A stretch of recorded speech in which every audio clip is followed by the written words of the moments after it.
In the summer of 1944, most German soldiers believed they understood the American tank. The M4 Sherman was thinly armored, tall, and dangerously prone to fire when hit.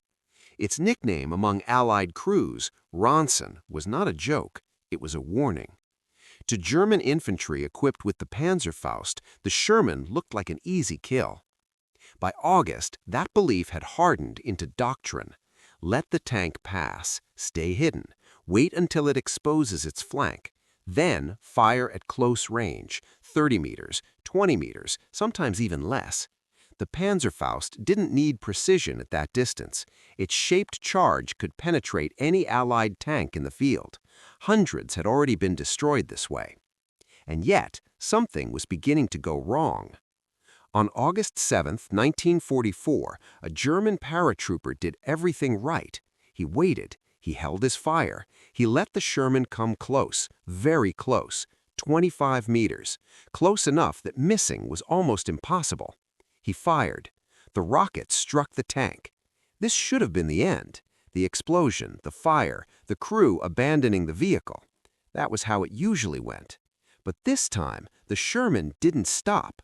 There were no flames, no visible damage. Instead, within seconds, the turret began to move, fast and direct. It didn't search, it locked onto his position. In less than 2 seconds, the main gun was pointing at him. He survived, barely, but he could not explain what he had seen. Neither could his officers. At that range, with that weapon, the Sherman should have been destroyed. And this was not an isolated incident. Across France, reports began to surface. German infantry units were encountering Shermans that reacted instantly. Tanks that fired back before a second shot could be prepared. Tanks that seemed to know where the threat was coming from. Then came the accounts from German armored crews. Near Mortain, during Operation Lückich, Panther crews described stalking what appeared to be abandoned American tanks. The Shermans were stationary, exposed, perfect targets. But as they moved into position, the Sherman fired first, not after taking fire, before. The result was confusion, then losses. These encounters began to challenge a core assumption that a well-executed ambush guaranteed success. But now surprise was no longer enough. What made this disturbing was that nothing about the Sherman seemed to justify it. On paper, it was still inferior. Its armor was thinner than the Panther tank. Its guns struggled against heavier tanks. There was no clear technical advantage. And yet, the results were undeniable. Ambushes that should have worked were failing. Shots that should have killed were not stopping the tank fast enough. Crews that should have reacted slowly were responding instantly. Again and again, German soldiers described the same moment, the second after the first shot. Because if the Sherman was still alive in that moment, everything changed. The hunter became the target. By late summer 1944, enough evidence had accumulated that German units began to take notice. Reports pointed to the same conclusion. The problem was not the Sherman's armor. It was not its gun. The problem was that the Sherman was no longer fighting alone. Something had changed. The time between detection and response had nearly disappeared. The advantage German infantry relied on, those few seconds of surprise, was gone. The question was how? What had changed between early Normandy, where Shermans burned in large numbers, and these later encounters, where they seemed almost impossible to catch off guard? The answer was not a new weapon. It was something simpler and far more dangerous. At the beginning of 1944, American tanks and infantry shared the same battlefield, but they did not share the same fight. The M4 Sherman was designed to operate alongside infantry, yet in practice they were separated by a critical barrier: communication. Tank crews were sealed inside steel with limited visibility. Infantry moved outside, exposed, able to see threats the tank could not, but unable to warn the crew in real time. This gap created a deadly delay. When German soldiers armed with the Panzerfaust prepared an ambush, they relied on that delay. An infantryman could hide behind a wall or hedgerow, waiting for the tank to pass. Even if American infantry spotted him, there was no fast, reliable way to alert the crew. By the time the tank realized the danger, it was often too late. Early Normandy reports described the same problem. Infantry would see the threat, the tank would not. The result was predictable: a sudden close-range strike and another burning Sherman. This was not a failure of courage, it was a failure of connection. And then, without formal orders, something changed. American crews began improvising. The solution was simple: an external telephone mounted on the rear of the tank. Crews wired field phones directly into the tank's intercom, allowing infantry to speak instantly with the crew. No shouting, no delay. At first, it seemed minor, but on the battlefield, it changed everything. Now imagine the same ambush. A German soldier waits with a Panzerfaust. An American infantryman spots him. Before, that information might take seconds to reach the tank. Now it took less than one. A single sentence: enemy right side. Inside the Sherman, the crew no longer had to guess. The turret could begin moving immediately, sometimes before the ambusher even fired. This collapsed the most important window in anti-tank warfare: the time between detection and response. German infantry began to notice. Reports described tanks reacting too quickly, too precisely, ambushes triggering instant counterfire, positions that should have been hidden suddenly exposed. From their perspective, it felt like the tank could see everything. In reality, the Sherman was no longer blind, it was connected. This also changed behavior. American infantry stayed closer to tanks, more confident and aggressive. Instead of separate elements, they began to function as a single system. And that system was fast. The key was immediacy. No chain of command, no delay, just a direct line from the man who saw the threat to the crew who could destroy it. On paper, it was a $0 solution. In reality, it reshaped the battlefield. Because in armored combat, seconds decide everything. By removing delay, the Americans didn't make the Sherman stronger, they made it faster where it mattered most. And once that speed appeared, ambushes became uncertain. Hidden positions were no longer safe, and the moment of surprise, the foundation of every anti-tank attack, began to disappear. By late 1944, this was spreading across units, and German forces began to realize something had changed. The problem was not just the tank, it was the way it fought. The Sherman was already changing the rules of the battlefield, but its turret made the difference between survival and destruction. The M4 Sherman had a powered traverse system that allowed its turret to rotate a full 360 degrees in just 15 seconds. That meant if an enemy appeared anywhere around the tank, the crew could bring their main gun to bear almost instantly. Compare that to the Tiger I, whose turret took nearly 60 seconds to complete the same rotation, 4 times slower. A German crew relying on speed and positioning to ambush a Sherman quickly discovered they had no margin for error. During the breakout from Normandy, German infantry and tank crews repeatedly faced this reality.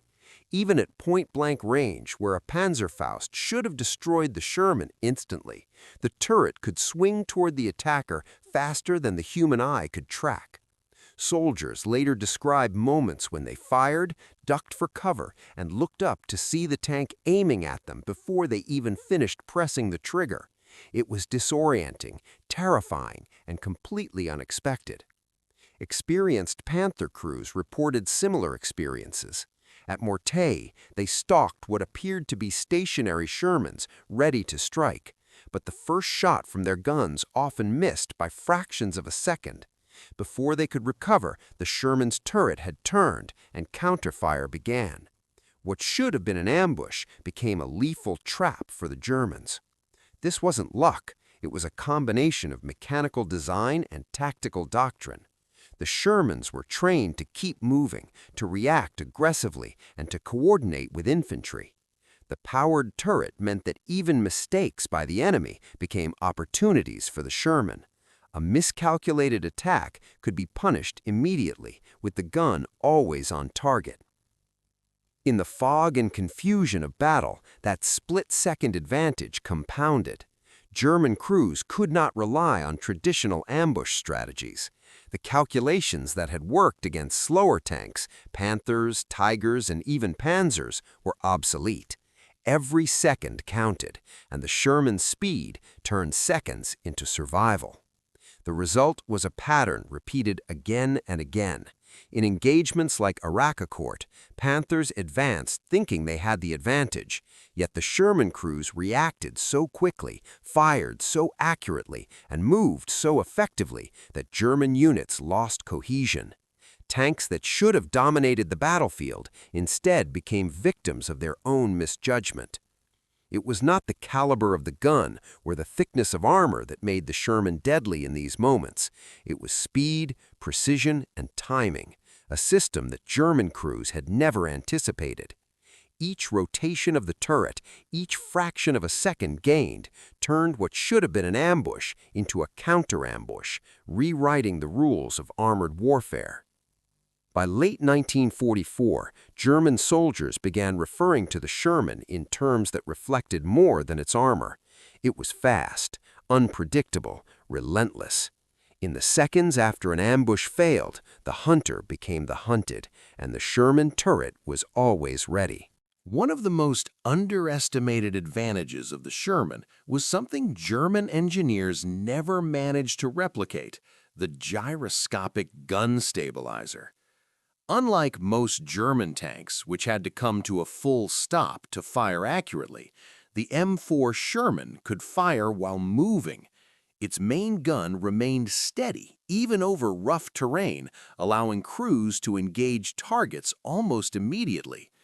For German infantry and armored units relying on surprise, this was a game-changer. At Arracourt and Mortain, German tankers watched in disbelief.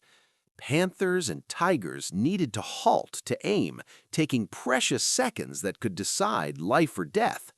Shermans, on the other hand, advanced while firing, keeping German positions under constant threat. Even if a crew thought a Sherman was out of position, the stabilizer allowed it to punish any exposure instantly. Ambushes that relied on timing and positioning were suddenly far less reliable. The stabilizer was more than a mechanical trick. It changed how battles unfolded. Infantry hiding in hedgerows or behind walls could no longer assume that the first shot would go unanswered. The Sherman could engage while on the move, while its turret rotated quickly, and while the crew maintained situational awareness through intercoms and field coordination. Every layer compounded the difficulty for German forces. Wehrmacht engineers studied captured Shermans extensively, but struggled to replicate the stabilizer. German designs were heavy, complex, and prone to failure under combat conditions. Even the most advanced Panthers and Tigers lacked a comparable system, meaning they were effectively frozen when firing on the move. The Americans had achieved an advantage not through more powerful guns or thicker armor, but through a subtle combination of engineering and training. The stabilizer also forced German commanders to rethink strategy. Traditional doctrines that emphasized ambushes, hull-down positioning, and coordinated tank infantry attacks were less effective against Shermans.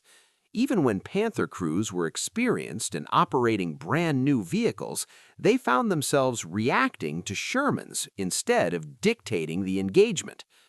The gyroscopic stabilizer also allowed Shermans to fire accurately over uneven, forested, or urban terrain, places where German crews assumed they had cover.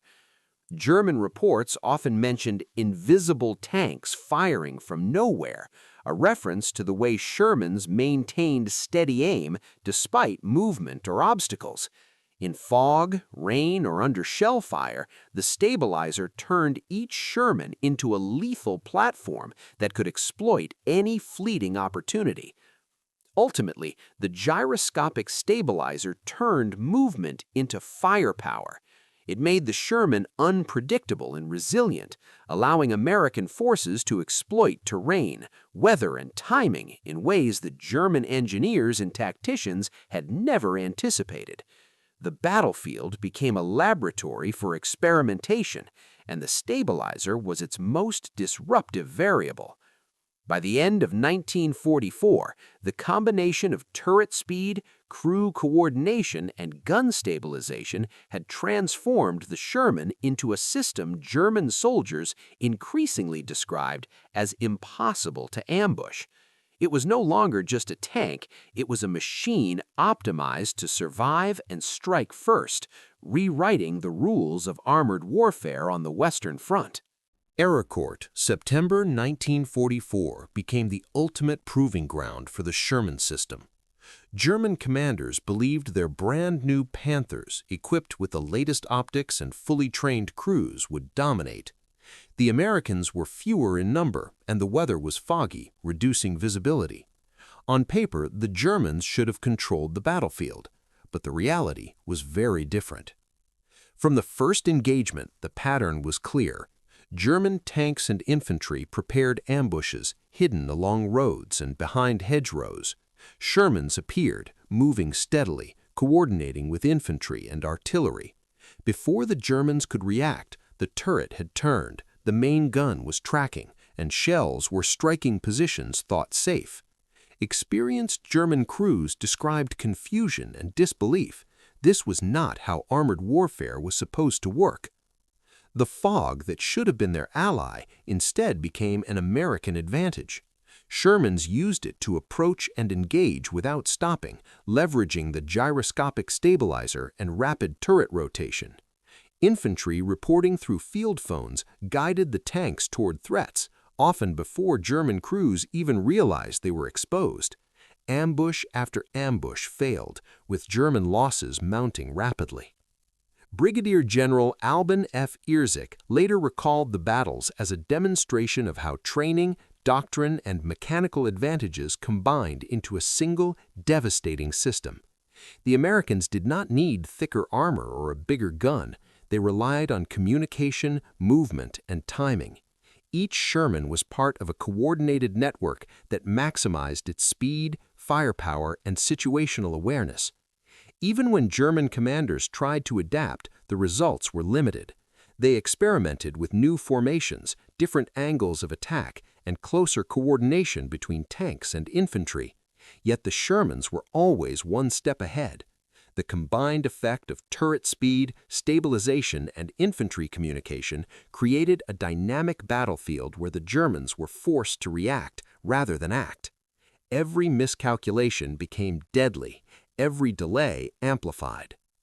In the dense fog, with visibility often under 50 meters, German crews reported seeing what they described as phantom tanks firing from positions that seemed impossible. The Sherman's ability to move, track targets, and fire accurately while simultaneously coordinating with infantry created the illusion of omnipresence. Panthers that should have dominated were destroyed before they could complete maneuvers or retreat. By the end of Arracourt, the results were undeniable. German brigades that should have been dominant lost dozens of tanks in hours. Experienced crews learned that no ambush was guaranteed to succeed, and even the newest German designs could not match the Sherman system's flexibility. Infantry who might have been overwhelmed were now active participants, directing fire and supporting tanks with precision. The battle became a laboratory for armored warfare, showing that victories depended not on individual tank quality alone, but on integrated systems. German soldiers increasingly described Shermans as impossible to trap, and for good reason. The combination of turret speed, gun stabilization, communication with infantry, and aggressive doctrine had transformed the Sherman into a tank that rewrote the rules of engagement. In those fog-covered fields, the hunter had become the hunted. What had once seemed vulnerable now dominated the battlefield, and German forces would never encounter the Sherman in the same way again. The lesson was clear. In modern armored warfare, coordination, speed, and system design could outweigh raw firepower or armor thickness. Every component, crew, tank, stabilizer, communication line, and doctrine worked together. Alone, each was ordinary. Together, they created a force that German forces found almost impossible to defeat. The Sherman was no longer just a tank. It was a system, a battlefield organism that turned every engagement into a deadly test of reaction, adaptability, and coordination. Even in situations where Germans expected the upper hand, the Shermans dictated the pace, exploiting every second, every misstep, and every opening. By September 1944, the American system had proven itself, forever changing how armored warfare would be fought.